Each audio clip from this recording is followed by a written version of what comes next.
kalau kita praktek sebetulnya tanpa kita tahu itu sebenarnya salah satu proses belajar. Cuma biasanya belajarnya pakai cara tidak nyaman terlebih dahulu, gitu ya, tidak nikmat.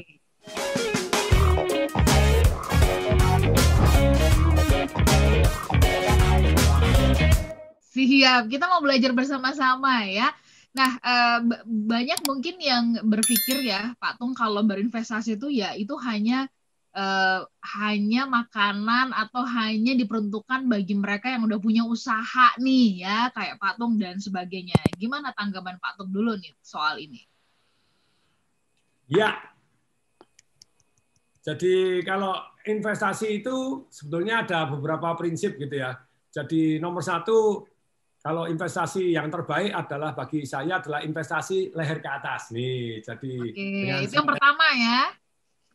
Ya, dan investasi leher ke atas ini sangat-sangat penting untuk dipraktekkan. Jadi investasi yang terpenting adalah leher ke atas, yang terbaik supaya efektif, Anda praktekkan. Knowing is nothing, applying what you know is everything. Jadi tahu, tidak ada gunanya, tapi mempraktekkan yang Anda tahu adalah segalanya. Nah, ini sangat-sangat penting. Ini yang nomor satu, masih ada lagi berikutnya, begitu ya. Oke, nomor satu adalah investasi leher ke atas. Ini mungkin bisa dijelaskan lebih lanjut ya Pak Tung.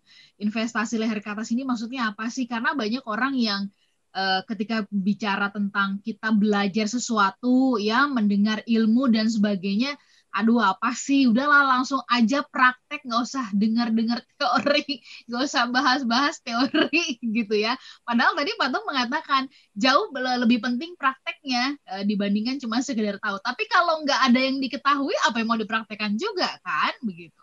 Silakan Pak Tung. Ya, kalau kita praktek sebetulnya tanpa kita tahu itu sebenarnya salah satu proses belajar. Cuma biasanya belajarnya pakai cara tidak nyaman terlebih dahulu, gitu ya, tidak nikmat. Malam saya pada waktu membuat seminar Outlook Ekonomi 2021, semalam kan pada nanya, Bapak ini saham bagaimana? Nanya pada saham terus ya. Saya bilang, Anda saham, Anda punya ilmunya enggak? Nah, kalau enggak punya ilmunya, kan investasi yang efektif dan efisien, itu namanya spekulasi, darling. Itu namanya bunuh diri. Nah, ada yang bilang, gimana tentang Antam? Ya Antam baik-baik saja, masih bisa naik, masih. Tapi Anda sudah tahu nggak? Saya tanya price earning rasionya berapa? Ayo. Ayo, bingung. Oke, saya bilang 177. Tahu nggak maksudnya 177? Jadi 177 tahun kemudian, nah jadi dari earningnya baru Anda bisa balik modal 177 tahun. Lupa nanti kalau berkembang mungkin, tetapi dengan price earning ratio 177, ya menurut saya sudah sangat-sangat mahal. Tapi sekali lagi ya, BRIS bagaimana Pak Tong? BRIS 151. Loh ini loh. Jadi sebetulnya di dalam kondisi sebelum COVID, betul ada usaha-usaha yang pada waktu kena COVID atau kena pandemi itu naik. Tetapi karena kena hype, waduh 151 tuh 151 tahun kemudian Anda baru balik modal. Itu kalau dianggap dengan earning sekarang. Pak, kemudian kan earningnya bisa naik. Bisa, tapi sekali lagi gitu loh. Jadi secara umum ratusan itu sudah sudah susah ngomong gitu ya. Jadi boleh mungkin naik, enggak tetap mungkin naik, tapi Anda lebih banyak spekulasinya daripada ini. Karena sebetulnya investasi kembali lagi yang sangat-sangat tidak baik itu kalau Anda belum punya ilmunya, terus Anda ikut-ikutan orang, berdasarkan greedy Anda, jadi greedy, istilahnya berdasarkan serakah, nunggu ada orang yang, mohon maaf gitu ya, mohon maaf untuk orang yang mau beli berikutnya, jadi kan nunggu orang yang, kalau mau kasar itu kan yang lebih goblok berikutnya, kan itu ya. Bukan goblok lah, kalau goblok kan terlalu kasar. Lebih pede, lebih percaya diri terhadap Anda, bahwa ini pasti akan lebih naik lagi. Ya rodo ndak enak. Jadi investasi ke pengetahuan ini lebih banyak, lebih bagus. Yes. Oke, tapi kan Pak Tung percaya diri kan sah-sah aja dong ya. Mungkin ya kan, tetapi mungkin percaya diri tanpa didasari oleh dasar yang kuat itu yang tadi Pak Tung sampaikan ya. Jadi kayak bunuh diri, spekulasi gitu kan. Sehingga nanti akhirnya menjadi presiden yang buruk juga buat yang di belakang. Oh iya ya, ternyata berarti berinvestasi itu tidak bagus, tidak baik begitu kan. Saham itu jelek gitu ya. Padahal saham itu jelek gitu kan. Itu kayak berjudi gitu ya, spekulasi banget. Padahal karena memang timpang pengetahuan begitu. Ini yang jadi persoalannya. Tadi Patung sudah menyampaikan investasi yang pertama fundamental dan penting banget ini adalah investasi leher ke atas. Ilmu berarti ya. Banyak-banyak ngelmu supaya tahu nanti apa yang mau dipraktekkan. Patung, yang kedua, investasi apa nih ya setelah investasi leher ke atas yang Bapak pelajari sepanjang melewati banyak krisis sampai akhirnya sekarang menemukan ini nih investasi yang efektif. Ya, jadi investasi yang efektif itu salah satunya adalah investasi ke teman. Jadi sebelum investasi, kita kan tadi kita sudah meluangkan waktu, tenaga, pikiran, terus kemudian uang kita untuk apa? Salah satunya adalah untuk bergaul dengan orang-orang yang kita ingin menjadi. Tapi sekali lagi, kalau ini investasi penting, kalau mau efektif, nah nih, balik lagi. Kalau kita mau efektif, kita perlu apa? Kita perlu ini. Sebentar, Instagramnya gelundung. ini perlu ditata. Yes, oke. Ini wah, seru nih. Yes. Ditata, yes. Oke. Jadi investasi kepada istilahnya teman begitu ya, teman yang kita ingin menjadi. Tapi sekali lagi, teman yang ingin kita menjadi itu seringkali juga mereka tidak 100% sempurna karena masih teman. Even guru kita lah, guru agama kita lah, pemimpin agama kita tetap masih manusia biasa kok, jadi tidak sempurna. Jadi kita pilah-pilah mana yang istilahnya masuk akal dan betul-betul bermanfaat untuk orang banyak, atau jangan-jangan hanya ego dari guru kita gitu ya. Jadi kita terus belajar, walaupun dia ada egonya, kita tetap dapat manfaatnya. Boleh kita terus belajar, silahkan. Jadi belajar dan prakteklah. Balik lagi, investasi leher ke atas juga yang efektif dan efisien ya praktekkan. Sedangkan investasi kepada teman ya prakteklah gitu ya. Jadi Anda cari peluang dari teman-teman. Investasi ke teman itu luar biasa. Boleh dikata bahkan bisnis-bisnis saya, investasi-investasi saya bukan ikut-ikutan kepada teman, tapi saya belajar ilmunya dari teman-teman saya terlebih dahulu. Dan yang lebih keren lagi kalau mau efektif dengan teman itu berpartner lah. Itu investasi yang saya berpartner dengan teman-teman yang melengkapi ilmu saya. Saya dari satu sudut jago untuk marketing, terus kemudian ngelola keuangan. Nah, teman saya misalnya jadi developer, dia jago untuk mendevelop sebuah barang, sebuah tanah gitu ya. Kita kerjasama. Maka banyak kerjasama di Bali, kerjasama di Surabaya, kerjasama di Semarang, kerjasama di Yogyakarta, kerjasama di Jakarta, di Banten, di Tangerang. Nah, itu kita kerjasama banyak untuk mengembangkan properti. Yes, itulah. Patung yang sebelum Patung lanjut yang penjelasan lebih dalamnya gitu. Patung tadi menjelaskan tentang investasilah ke teman, berarti bahkan berkolaborasi ya. Seperti yang tadi sudah Patung sampaikan, bangun hotel, mall dan sebagainya. Nah, bagaimana kita memilih teman atau bisa mendapatkan teman yang trusted, yang bisa dipercaya? Dari pengalaman Patung, bagaimana rumusnya? Jadi teman-teman itu datang membawa satu namanya nilai tambah. Jadi kalau kita berkolaborasi, namanya 1 ditambah 1 sama dengan 16. Jangan 1 tambah 1 sama dengan 2. Kalau 1 tambah 1 sama dengan 2, misalnya, Anda boleh nggak 1 tambah 1 sama dengan 2? Boleh, lumayan daripada 1. Tapi sebetulnya kan sendiri-sendiri juga bisa 1 tambah 1 sama dengan 2. Maksudnya sudah nambah, tapi kalau bisa cari yang betul-betul melengkapi Anda, membuat Anda jadi lebih dibanding yang sebelumnya. Jadi kolaborasi itu ada yang 1 tambah 1 sama dengan 0, mati bareng gitu ya.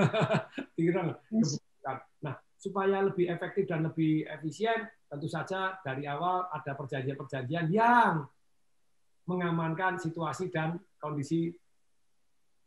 Jadi saya itu kerjasama berkali-kali nih, Mbak Ola. Yes.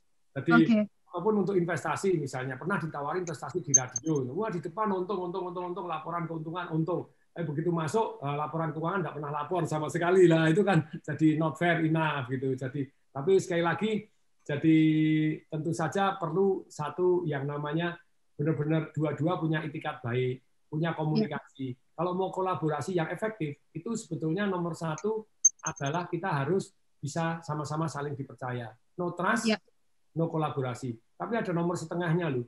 Setengah lebih penting dari 1 toh. Yaitu apa? Harus komunikasi. Karena tanpa komunikasi timbullah prasangka dan persepsi. Nah, tapi sekali lagi, komunikasi yang terbaik itu nomor 1/4. Jadi bukan pakai WA. Nah, sekarang sih lumayan pakai Zoom, kita bisa lihat ekspresinya. Zaman dulu kan pakai teks saja di SMS atau di itu kurang. Itu sudah lebih bagus daripada tidak komunikasi sama sekali. Tetapi komunikasi yang terbaik yaitu nomor seperempat. Tadi nomor setengah kan lebih penting dari nomor satu. Nomor seperempat berarti lebih penting dari komunikasi kita. Yaitu apa? Betul. Ketemu bro, ketemu sis, woi, ketemu woi. Kalau Anda tidak ketemu ya terus kemudian apa yang terjadi? Jadi sama-sama jadi orang itu kayak contohnya ada orang satu dalam kondisi menganggur sekarang karena keluar dari pekerjaan. Pak Tung, tolong saya dibantu. Oke ya, saya jawab di SMS, di WhatsApp, mbok usaha sendiri. Orangnya marah. Oh, jadi Pak Tung tidak mau bantu saya disuruh usaha sendiri. Maksud saya usaha sendiri, mbok bisnis sendiri, mbok buka sendiri, jadi makelar gitu. Lucu. Jadi komunikasi yang lengkap itu dengan ekspresi, dengan begini, jadi beda ya Pak Tung ya. Usaha salah persepsi gitu ya. Banyak salah persepsi karena ya orang kalau ketemu itu masih ada sungkanya, masih ada ekspresinya. Karena kata-kata itu cuma 7%. Nada, kualitas suara Anda itu 38%. 45%-nya ekspresi wajah Anda, gerakan Anda. Nah, ini akan membuat orang jadi lebih konfirmasinya lebih cepat. Nah, jadi kolaborasi yang efektif itu sama-sama punya tujuan dan kemudian tujuan yang sama mau membesarkan, tujuannya tidak boleh beda, pajak beda. Kalau samanya adalah sama tujuan, tapi beda istilahnya saling melengkapi supaya kita satu tujuan. Misalnya Anda mau kerjasama, Pak, yang satu pasir, yang satu semen, yang satu air, yang satu batu bata atau batu kali, boleh selama tujuannya sama-sama bangun tembok, gitu ya. Nah kalau yang satu, lupa satu linggis, boleh nggak? Boleh itu untuk ngudek lah. Tapi kalau satu linggis tujuannya mau bongkar tembok, nah dari awal aja sudah beda tujuannya. Nah kolaborasi tidak akan efektif dan efisien. Nah terus kemudian dari karakter juga boleh, karakternya melengkapi boleh, tetapi istilahnya tujuannya sama, karakter melengkapi, keterampilan saling melengkapi, tetapi nilai-nilai luhurnya sama. Jadi sama-sama harus bisa dipercaya. No trust, no karir. Untuk bisa dipercaya harus sering komunikasi. Komunikasi yang tatap muka, penuh ekspresi Anda gitu ya. Jadi inilah yang lebih kolaborasi efektif. Itu teman-teman kalau Anda mau kolaborasi ini jurusnya. Oke ya. Jadi tadi ada yang komentar Mbak Ola bahwa lebih baik kita kan harusnya silaturahmi katanya gitu, memperbesar rezeki dan memperpanjang usia. Saya setuju. Apalagi silaturahminya dengan orang-orang yang Anda ingin menjadi atau orang-orang yang bisa membuat nilai tambah untuk Anda. Nah, ini investasi yang kedua gitu ya. Mari kita lanjutkan lagi. Boleh nih? Silakan Pak Tung, investasi ketiga. Ya, jadi investasi yang ketiga itu Anda harus bisa kalau mau efektif dan efisien, Anda harus bisa membedakan antara investasi dengan trading. Ayo, trading apa? Investasi apa? No. Oke, investasi dengan trading harus bisa dibedakan ya. Oke. Ya. Jadi banyak orang tidak bisa membedakan. Jadi jual beli dianggap investasi. Jadi kalau dari saya pribadi, yang namanya investasi itu bedanya dengan trading. Trading itu jual dan beli. Nah, kalau Anda ada tindakan jual dan beli, itu kalau investasi, saya beli dan tidak dijual-jual, itu namanya investasi. Lupa, kalau investasi untuk capital gain, ya memang ada orang yang menganggap itu sebagai investasi. Maksudnya investasi untuk capital gain itu apa? Adalah untuk yang nantinya setelah naik baru dijual. Kalau bagi saya termasuk itu trading, tapi lama begitu. Tapi orang bolehlah dianggap investasi, tapi untuk capital gain. Tapi saya lebih senang investasi untuk apa? Investasi untuk menghasilkan cash flow. Nah, ini penting sekali. Jadi inilah jadi investasi yang untuk menghasilkan cash flow ini sangat-sangat penting. Jadilah itulah prinsipnya. Jadi kalau investasi itu Anda harus bedakan. Jadi kalau trading itu untung pada waktu Anda beli, bukan pada waktu Anda jual. Maksudnya dengan Anda mempunyai pengetahuan tadi nomor 1, pada waktu Anda beli sudah untung duluan. Jadi beli properti, ada yang bilang, Pak, investasi pada waktu pandemi sekarang, kalau beli aset bagus nggak? Menurut saya sangat-sangat bagus.